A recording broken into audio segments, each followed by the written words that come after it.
Hi, second graders. Happy Monday.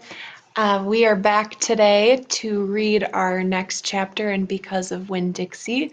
And Lou is here again to read with us. He is tired from this weekend. He did a lot of running around. So this morning, since it's kind of rainy, has been a snoozing type of morning. But I have a couple puppy treats for him today to hopefully keep him occupied during our reading so that he will sit by us.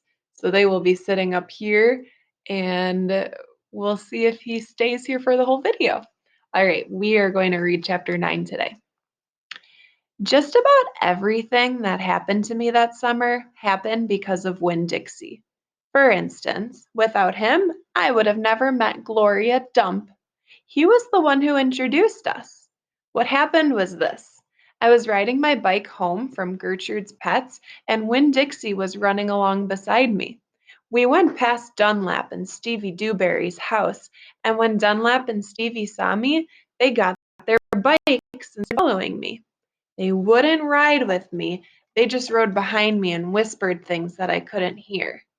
Neither one of them had any hair on their head because their mama shaved their heads every week during the summer because one of the times Dunlap got fleas in his hair from their cat, Sadie, and now they looked like two identical bald-headed babies, even though they weren't twins.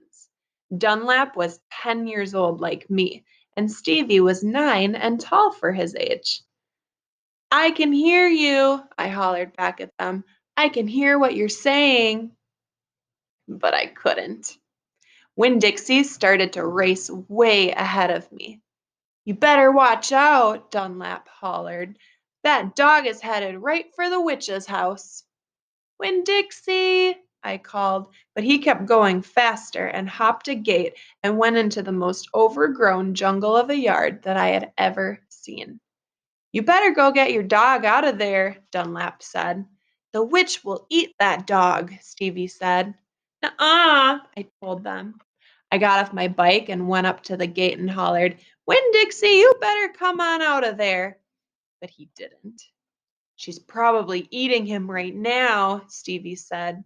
He and Dunlap were standing behind me. She eats dogs all the time. Get lost, you bald-headed babies, I said. Hey, said Dunlap, that ain't a very nice way for a preacher's daughter to talk.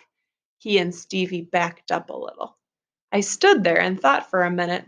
I finally decided that I was more afraid of losing Winn Dixie than I was of having to deal with a dog-eating witch, so I went through the gate and into the yard. That witch is going to eat your dog for dinner and you for dessert, Stevie said. We'll tell the preacher what happened to you, Dunlap shouted after me. By then, I was deep in the jungle. There was every kind of thing growing everywhere. There were flowers and vegetables and trees and vines. Winn Dixie, I said. He he he, I heard. This dog sure likes to eat. I went around a really big tree all covered up in moss, and there was Winn Dixie. He was eating something right out of the witch's hand. She was looking at me. This dog sure likes peanut butter, she said. You can always trust a dog that likes peanut butter. Do you like peanut butter? Lou likes peanut butter. She was old with crinkly brown skin. She had on a big floppy hat with flowers all over it, and she didn't have any teeth. But she didn't look like a witch. She looked nice. And when Dixie liked her, I could tell. I'm sorry he got in your garden, I said. You ain't got to be sorry, she said. I enjoy a little company. My name's Opal, I told her. My name's Gloria Dump, she said. Ain't that a terrible last name? Dump? My last name is Baloney, I said. Sometimes the kids at school back home in Watley called me lunch meat. Ha! Gloria Dump laughed. What about this dog? What do you call him? Winn Dixie, I said. Winn Dixie thumped his tail on the ground. He tried smiling, but it was hard with his mouth all full of peanut butter. Winn Dixie, Gloria Dump said. You mean like the grocery store? Yes, ma'am, I said. Ooh-wee, she said. That takes the strange name prize, don't it? Yes, ma'am, I said. I was just fixing to make myself a peanut butter sandwich, she said. You want one too? All right, I said. Yes, please. Go on and sit down, she said, pointing at a lawn chair with the back all busted out of it. But sit down carefully.